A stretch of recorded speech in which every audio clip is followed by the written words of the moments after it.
Welcome to the Sports Trading Card Hall of Fame. Today I'm kicking off the third chapter of the stories of sports cards. And for this third chapter, I'm going to be telling three different stories throughout this month about cards. But two of those are going to be original, but the third, or really the first, or I don't know the order that I'm going to be posting them, but one of these entries is actually going to be my first entry into the Binder of Fame, which means this is, for me, the first time I'm going to be adding an actual entry to the Sports Trading Card Hall of Fame.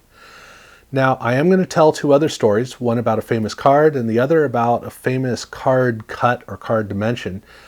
So those are still going to be told, but because I've already mentioned that I'm going to be elevating one of the previous stories up to the Binder of Fame, let's go ahead and kick off with that. And it is, to nobody's shock, the T206 Honus Wagner card. And this card is, it's famous, obviously, but in the months since I did the video where I first talked about it, I've been thinking about it, and I came to realize that it really doesn't have the importance that it once did, which kind of fascinates me. And the reason for that is we are essentially in a new epoch in the history of card collecting. Now, cards themselves have had different eras, different phases. Card collecting has had its own different kinds of phases. But there were two distinct periods of time for card collecting where there was the early era and then there was the high era, which was essentially the early 80s was kind of the transition between early collectors who were pretty hardcore. At that time, if you were a collector, you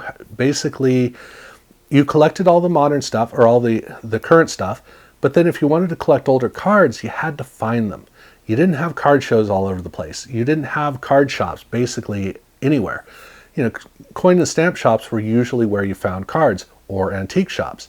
You didn't have many books on cards. You didn't really have price guides. You didn't have much in terms of checklists. You didn't know how to navigate vintage cards. So it was pretty tough to be a card collector. And for card collectors at that time, I got nothing but respect for them. You had to be into it. But as we got into the mid-1980s, that was changing. Card shows were becoming more prevalent. Card shops were popping up. We had books written about cards. We had price guides that gave us prices on cards. They also gave us a map through checklists and through set breakdowns of various cards from the vintage era. It was an opportunity to actually see the world of cards. And that allowed a whole generation who was coming up and discovering cards to be able to see older cards in a way that had not really been possible to previous collectors. So in this era, we could actually look at an old card and kind of understand the role that it played overall in the history of cards. And this really was helpful for us to understand the iconography of it, but also to feel our own presence in the history of cards. Now, the T206 Honus Wagner didn't really fit with that too well because it was something a little bit beyond, or a lot beyond, card collecting. It was at a whole nother level. But for our generation, as we were really seeing cards and really getting excited about the hobby, the industry of cards, that T206, that particular card stood as an icon it was a placeholder for everything great about cards. It was the gold standard. It was the one that we looked at and we didn't even really think of attaining it because it was locked away in a museum. It was too symbolic, too high. And for us, the idea that would ever not be the case was something we never would have been able to wrap our heads around. But the thing is, those were two epochs in the history of card collecting. But we're currently in a third, which begs the question, well, when did that change? Because we can look back and we can see roughly when the transition happened between the early era of card collecting, when you really didn't have much knowledge and much capability, and the high period when all of that was a lot easier, because that was the emergence in the early into the mid-1980s of everything that you needed for cards, and the heightened increase of the actual base of collectors who were involved. So that's a lot easier to see. And likewise, you can look at pre-war to early modern cards, which is obviously defined by World War II, even though there is some overlap with the card manufacturing, the design work, still we can draw a line there and see the difference there. And then the end of vintage, heading into the true modern era, whether you say that's 1975 or 1989, at least we can look there and we can all figure out pretty much a defining point, the easiest being 1981 when you started to see competition for tops. But regardless, we have all of these places where we can look and go, okay, I see where it's transitioning. But what about transitioning from the high era of collecting into the current era of collecting? And how would we even define it? Because you got to see what the difference of the two epochs is. And the thing is, there is no line. It's a slow transition. There are little moments where you can see some clues, but the difference between the two epochs comes down to earlier, for those of us in the high era, we lived in an analog world, and now we live in a digital world. And that's what defines the difference between collecting in both of those worlds. See, in the analog world, basically the way that everything works is you have certain pieces of information that is there. And that's pretty much it. We had water cooler conversations because we all watched the same TV shows. We all knew the same news because news is news. And if you take out just the parts you want to hear and then look at the negative parts and figure out how to make the other people associated with them, that's not news. And unfortunately, we live in a world where that's how we work, is we have the ability currently to build our own space where we can just create what we want and we can leave everything else out. And in doing so, we lose the ability to have a common language. In an analog world, yeah, there are only a few TV shows, so we're all watching the same TV shows. And yeah, there's limited access to information. There are a lot of limitations, but at least we all speak the same language. We may disagree, we may look at the same thing and see it in a different way, but we're looking at the same thing. And this was critical for the growth of cards, because for us, we all needed to understand the same icons, we needed to understand the same iconographic cards, the same sets that were happening. We needed to be able to understand how all the pieces of the past fit and how that transitioned to the future. And because we could all see that, we all had a basis, we all had a grounding level that really helped us move forward. So for us, if you wanted an iconic card, that was a Mickey Mantle card. If you wanted to think of an iconic card, that was the Honus Wagner. And we fantasized about getting our hands on, say, a Joe Namath rookie card or a Nolan Ryan rookie card. There were these certain icons that really held up, and they defined the world that we could imagine and we could pursue, but we could also use that to compare to current cards. So when we looked at the current cards, we were looking at, say, Don Mattingly or Joe Montana. Are they going to be the next great cards of our era for future generations? But everything that we saw was still a part of the current. And it was exciting to look at that. But again, we were looking at the past and the present, and we were tying the two together. And we were doing that because of what pieces of information we had. But we were a generation that was taught computers, and we discovered computers and we explored computers. And then the next generation came along and they grew up on computers. They thought through computers.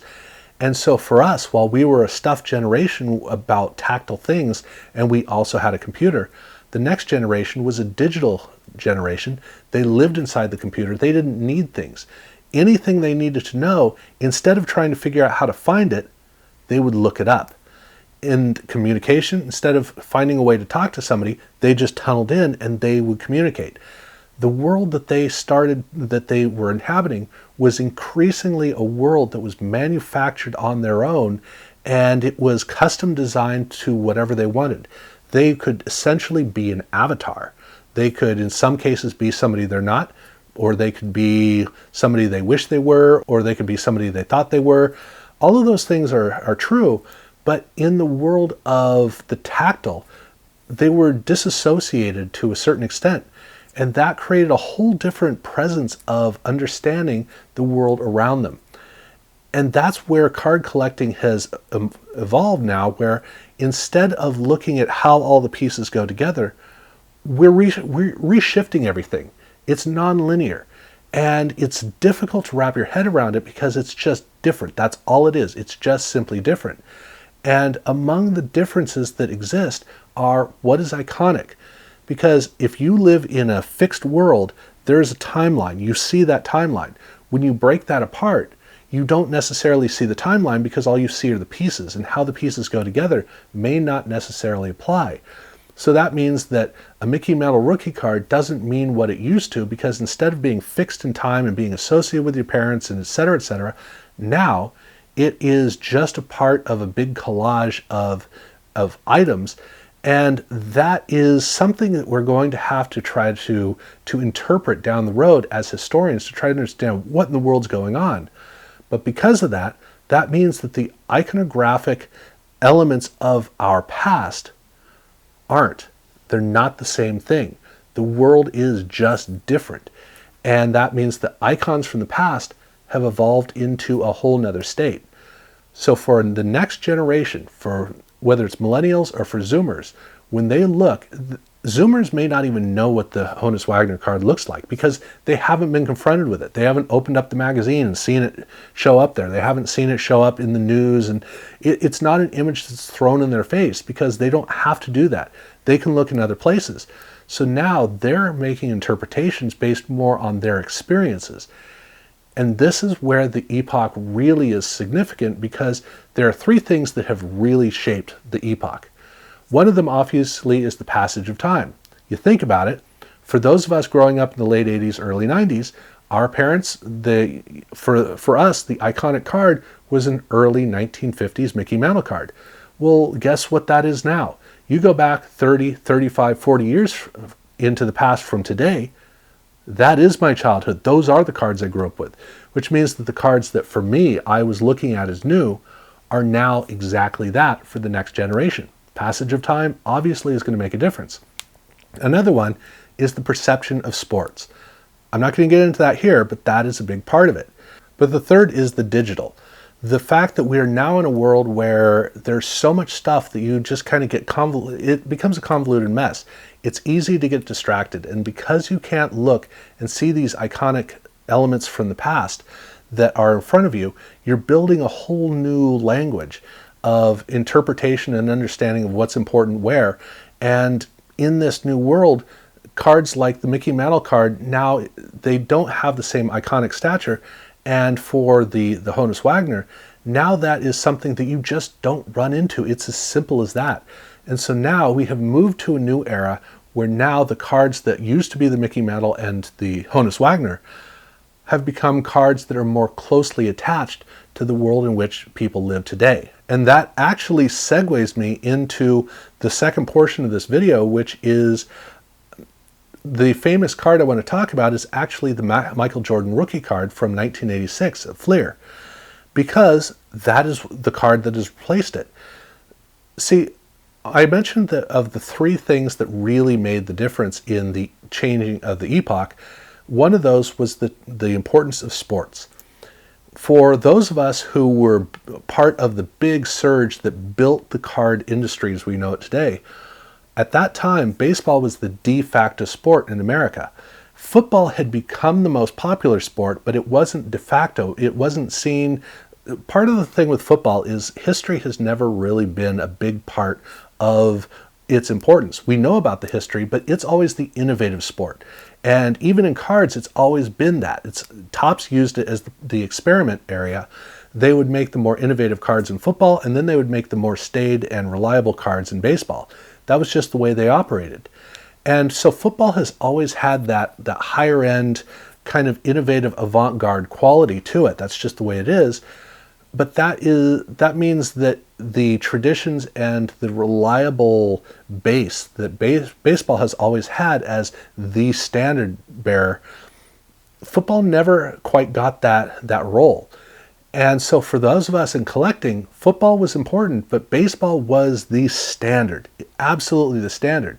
So when we thought back to famous cards, we were thinking back to the Babe Ruth rookie card. We were looking back to the Mickey Mantle rookie card, the Honus Wagner, obviously, and we were looking back at Ted Williams, Hank Aaron. And the big fascination for us at that time was Nolan Ryan's rookie card. Those were the cards that just defined sports for us. While this was going on, we were watching something amazing happen because, sure, we were watching Joe Montana and Don Mattingly because we were sure that they were going to be the two next great players. Neither of them quite got there. Well, in one case, Mattingly definitely did not get there. But while we were watching that, we were also observing something else that was happening that was kind of blindsiding us, which was a basketball player was coming up to dominate the world of sports. And without getting too far into it, essentially in the late 80s, people knew about the name of Wilt Chamberlain, they knew Dr. J, they might know Bill Russell, maybe Larry Bird and Magic Johnson, but it wasn't standard bill of fare. You didn't just grab somebody off the street and automatically they would recognize these names. Basketball was just that way. It was a third wheel, almost a fourth wheel of a sport. But as the late 80s were wearing away, there was this one player who, both in terms of his play and the excitement around it, and also around the marketing, he was rising to a level that the sport couldn't support. That person, of course, was Michael Jordan.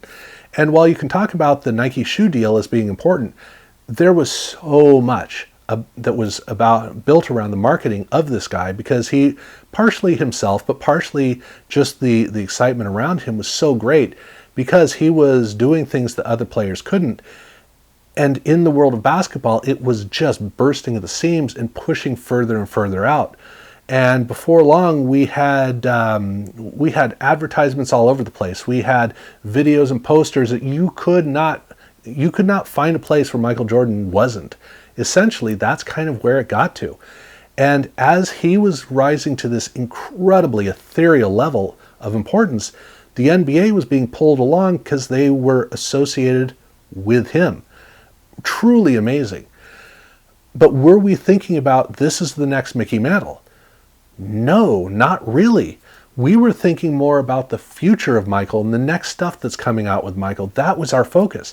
And when we looked back at his rookie card, what we saw was very much just a part of our card collecting world. It was, oh man, I'd love to get one of those, but it wasn't like a true all-timer. We didn't put that next to the Nolan Ryan rookie card and see them in the same light. We treated them differently because for us, that was the current. For our parents, they didn't really look at Mickey Mantle as being as good as Babe Ruth. It wasn't until Mickey Mantle's career had a clear exclamation point at the end that they then looked back and went, oh, now we see him, and yeah, he was amazing, probably better than Babe Ruth. But it was by looking back that they saw it. For us, Michael Jordan, his rookie card was not the absolute great card, maybe in basketball, but we were still at that time looking more at Wilt Chamberlain and Bill Russell. That's where we were putting our attention for truly great cards in basketball. So we were missing, not in any negative way, but we just happened to be overlooking the importance that that card had until we moved to the next generation. And when the next generation came along, they were looking back at a fixed career, a legendary career, one they couldn't completely wrap their head around, and they looked at the starting point and identified that as being the beginning of all that would follow. And why did they do that? Because their stars idolized Michael. So whether it was Kobe Bryant, who built his entire game around Michael Jordan, or LeBron James, who grew up idolizing Michael Jordan was the idol of these guys' idols. And so they looked back and they saw multiple steps away, Michael Jordan was the birth of the sport that they knew. But a big part of it was that the sport itself had grown because of Michael Jordan to the point where by the early 90s, there was almost nobody in the basketball card market. By the late 90s, it was a very thriving market, and it is now a de facto gold standard for the sport. Maybe not better than baseball, but right there with it. It now defines sports in a way that absolutely had not been the case in the past. So now, with a different interest in the history of sports itself, the Michael Jordan rookie card looks like the de facto for the lineage of cards. And part of the reason for that is because you don't have that lineage in baseball. Who's the great baseball player post Hank Aaron that we would look at? That'd probably be Ken Griffey Jr., who's great and all, but the thing is that Mickey Mantle still has that aura over all of baseball, because you haven't seen the distinct player who stood out and really captured the imagination of card collectors in the years past. But Michael Jordan did exactly that, and he was able to do that and help build a sport that has now become so iconic, so fundamental to card collecting, that he now is the birth of all of basketball card collecting. And that is a tremendous significance to that card, because that's what that card symbolizes.